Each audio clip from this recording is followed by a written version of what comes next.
Update. My ex-best friend attempted to take her life. Original post. And I don't care. I haven't reached out. She slept with my boyfriend behind my back.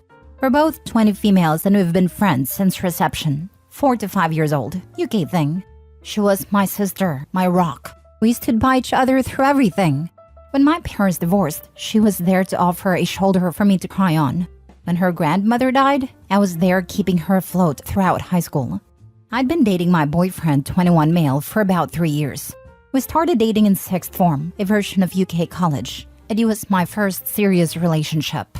I introduced him to my family. He was many of my firsts. He was sweet, a little awkward being a gamer guy, but it treated me to date nights and always made me feel special. Maybe this is me being young and dumb, but I thought I'd marry this guy someday. This was something I told my best friend. Well, about a month ago, while my boyfriend was in the shower, I saw a text notification pop up on his phone. We looked at each other's notifications all the time, so I grabbed his phone to see it. It was from her, asking if they were still on for tonight and if she should wear his favorite dress. He told me he was hanging out with friends and going drinking. Him going drinking with friends wasn't unusual, so I never thought anything of it. But in hindsight, I wonder how much of him going out was with friends and how much of it was going out with her. I saved screenshots of their conversations.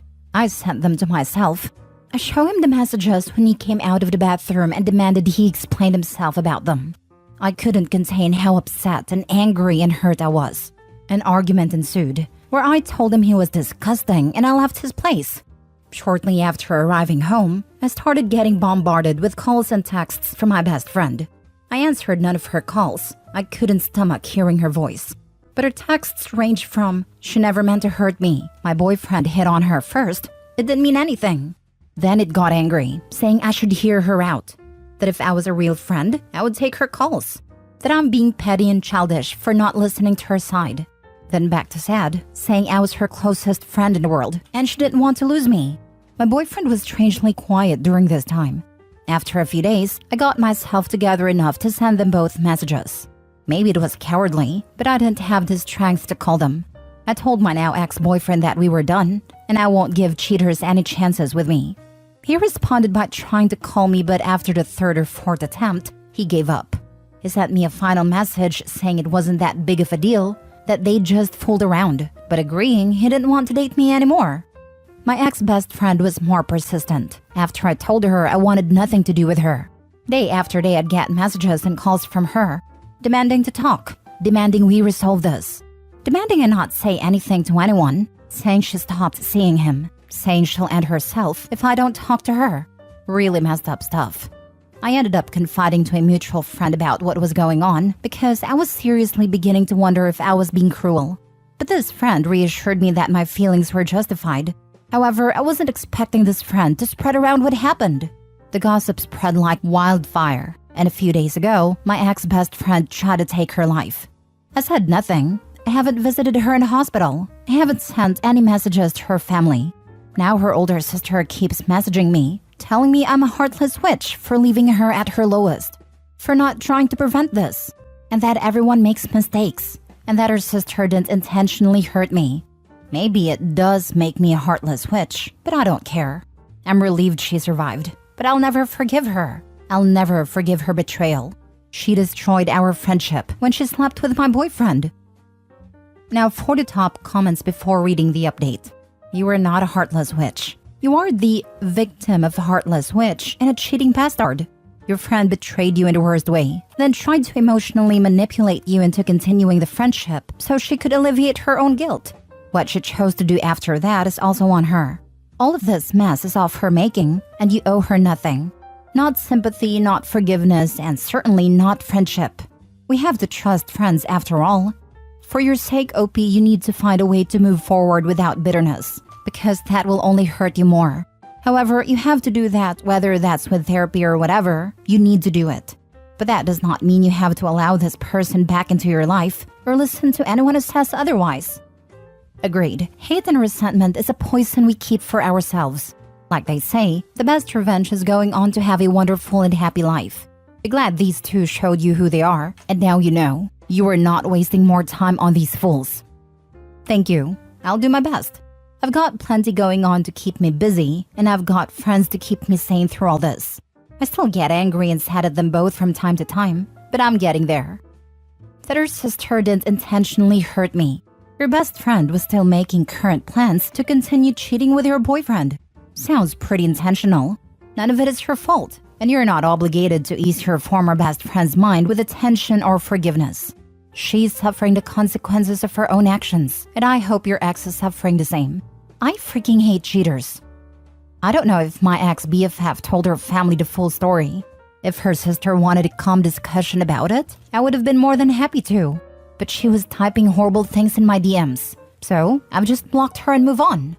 I actually don't know what's happening with my ex. He rarely posts on social media, and our social circles and friend groups are pretty different.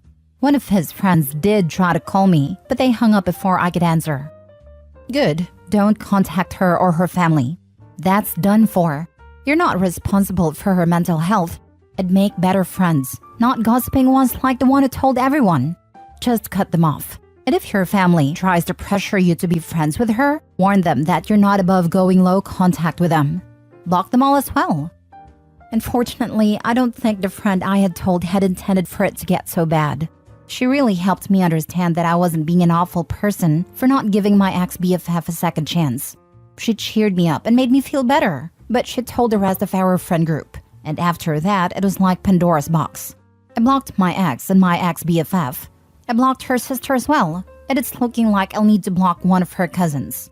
This makes me a little sad. I was always so close with her cousins. My dad agrees with me 100% and told me I was doing the right thing. When I told my mom, I could tell that she was disappointed and tried suggesting I talk to my ex-BFF, but I shut that down real quick and she backed off. Now for the update. Hey again, it's been a while. First, I want to thank everyone for all of their comments and support. In hindsight, I know now I wasn't being a witch, but in the moment when I was being bombarded by texts and calls from my family, it's hard not to let those thoughts mess with your head. I didn't know if I was going to post an update, but some things have happened, so this might get a little long. Sorry. Giving fake names. Ex-BFF is Nikki. Her older sister is Tammy. Ex-boyfriend is Josh. I'll name anyone relevant as I go. So, I mentioned in a comment that my mom wanted to speak to me later that day. I had a few replies warning me that she would try to pressure me into forgiving Nikki, and they were right. She came over to my dad's place that evening and wanted a conversation in private. She asked if I'd spoken to Nikki yet. I said no. She asked if I was going to. I said no. I was trying to be as firm as possible because I knew what she was about to do. She asked, "Don't you think you should?" My response was, "No, I don't see why I should." I sent her a final message almost a month ago. This is where things began to really go south in a conversation. "Mom, love, she's in a hospital right now. She needs all the support she can get. You're meant to be her friend." I didn't even know about her condition until her mother called me. Me? Really? I'm meant to be her friend after she slept with Josh behind my back? I didn't say anything about her because I didn't want to talk about her. Mom, are you really going to hold on to a silly grudge? I understand she hurt you. She's hurting so much more right now, love. Me? She is hurting? Mom, yes, you both are. I raised you to be a kind, forgiving person. Why can't you forgive her? Me? What? Like how Dad should have forgiven you? This wasn't my finest moment. I didn't bring it up before because it wasn't relevant, but a reason why my parents divorced was due to infidelity on my mom's end. And it wasn't only a one-time thing. Not that it matters even if it had been, but my mom always believed Dad should have just forgiven her. I admit this was a low blow for me, and the conversation spiraled into an argument from there, with both of us saying some not-so-kind things to each other. Eventually, I decided the conversation was over because we were just going around in circles and heading into yelling territory. So I told her to leave and I'll try talking to her again when we're both calmed down. When she was leaving, she said this, "I hope you're not as cruel as your father." I'm typically not an angry person, but this infuriated and hurt me. I lived 50-50 between my parents. They both made sure I had everything I could need or want. But she felt her situation and struggles were undeserved. Dad never helped with bills or payments that didn't involve me, and she expected more. Cheaters always do. I didn't say anything when she left. I just blocked her number and social media accounts and cried. She cared more about a girl who had hurt her daughter than said daughter. She realized pretty quick what had happened and came back the next day, but Dad told her I didn't want to talk to her, Drew, and she had to leave. It took maybe half an hour before she finally left. The next few days, she kept trying to reach me through other people, but I stayed silent. The Friday after my post, I decided I felt calm enough to talk to her and had blocked her. We spoke over the phone, which wasn't as exciting as above. Basically, it was her apologizing and telling me she was wrong for trying to force me to forgive Nikki, that she'll respect my decision, but tried to suggest I think about it. I very firmly told her I was not forgiving Nikki, and she just said okay. Things didn't really feel the same with us. I couldn't bring myself to be as chatty with her as I was before, and it didn't help that she kept giving me updates about Nikki. The first time she did it, she told me Nikki had been put on a 72-hour psych hold, assessed, and eventually released. I told her I don't want any updates on Nikki's situation. I won't stop her from checking in, but I didn't want to be involved. She complained and said she thought I'd want to visit her, but I threatened to block her again if she kept pushing, and she shut up. Nothing was mentioned about Nikki for a couple of weeks before Mom again broke my boundary and brought her up, telling me about how Josh had stopped talking to her and how Nikki needed a shoulder to cry on. I again told her I didn't want to know, and this was her last chance not to bring her up, or I would cut her from my life. She complained again, but eventually promised it wouldn't happen again. Maybe I should have learned from my mistakes because I know my mother. She doesn't take no for an answer. It was really quiet for a while. My friends and I had all basically carried on from what happened, and even though I know a couple of them still occasionally talk to Nikki, they never bring her up around me or tell her, I hope, how I'm doing. I thought I could finally close this chapter on my life, but nope. Today, my mother called me and asked if I wanted to get lunch. I hadn't seen her in a while, so what was the harm? I head to the Weatherspoons we planned to eat at, and who do I find sitting with my mom? Nikki and her sister Tammy. As soon as Nikki sees me, she gets up and tries to hug me. But I just raise a hand and take a step back, and this girl has the audacity to look upset.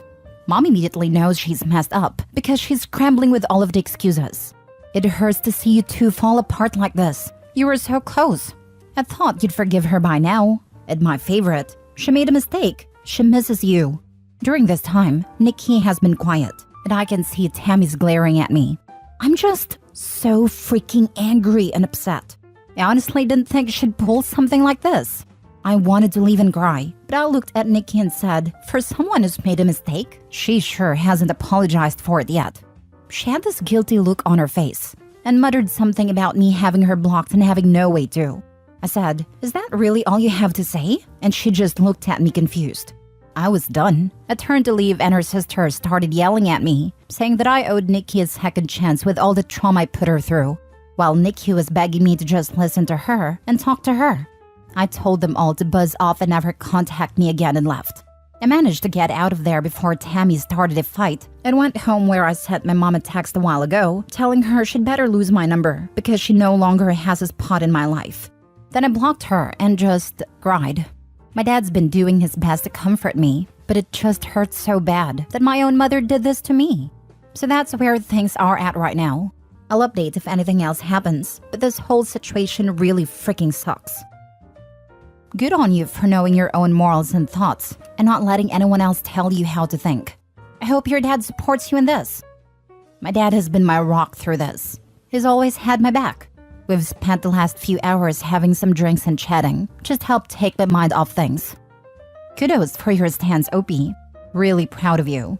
I hope you can get away from all of them and find better people. Better friends, for example. Not defending your mother at all, but she's likely not choosing Nikki. She just sees herself in her as a cheater and realizes that if you can't forgive Nikki, you'll never truly forgive your mother for cheating on your dad. Not sure if you have forgiven her for that or not, but she probably sees it that way. As in, if you forgive Nikki, then obviously she can expect you to forgive her. It's stupid and she's still an a-hole. Just maybe it will hurt a bit less if her motivation isn't quite as simple and one-sided as you think. Like her dumb motivation is to get you to forgive her, not put Nikki's feelings ahead of your own. You may have a point. I was quite angry at my mom for a while when they divorced, as I was old enough to learn why, but my dad always encouraged me to have a relationship with her. I never spoke poorly about her around me, and our relationship eventually repaired. I don't know if it can be repaired this time. Surprise, surprise, that her cheater mother tried to get her to forgive Nikki. My heart breaks for Opie, but I have a feeling that now that she's blocked 2 major toxic individuals from her life, at least for now, she's going to step away, look back, and see that neither was as supportive and wonderful as she remembered. She was just conditioned by her mother to put up with a lot of BS. I really can't get over how many people in the world seem to think that forgiveness should come before apology, accountability, and attempted repair. Forgiveness is last. Perpetrators have to do the work first. Even then, it's not owed. Should Opie take every chance she has to mess with Nikki's life and make her miserable? Absolutely not, and she hasn't. She is doing what is healthiest, which is to cut contact and do the work to move on. You don't have to make someone feel better about what they did nor forgive them to move on. Exactly. My dad was on his bed dying from cancer, and everyone in his family kept telling me I needed to forgive him before he passed away. And then staged interventions for me to get me to forgive him. Guess in his mind he was going to hell if his only daughter wasn't forgiving him. Meanwhile, he never once apologized or owned up to the fact that he was a horrible human being to me. Eventually, he passed away, but he never once apologized to me and I never once told him I forgave him. His wife blames me for him being in hell now, but I just tell her I don't believe in that. I basically told her he's in a hell of his own making.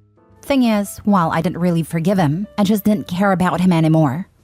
It took me 7 years to get to that point before he passed away, but I no longer felt any resentment or anger or anything when it came to him.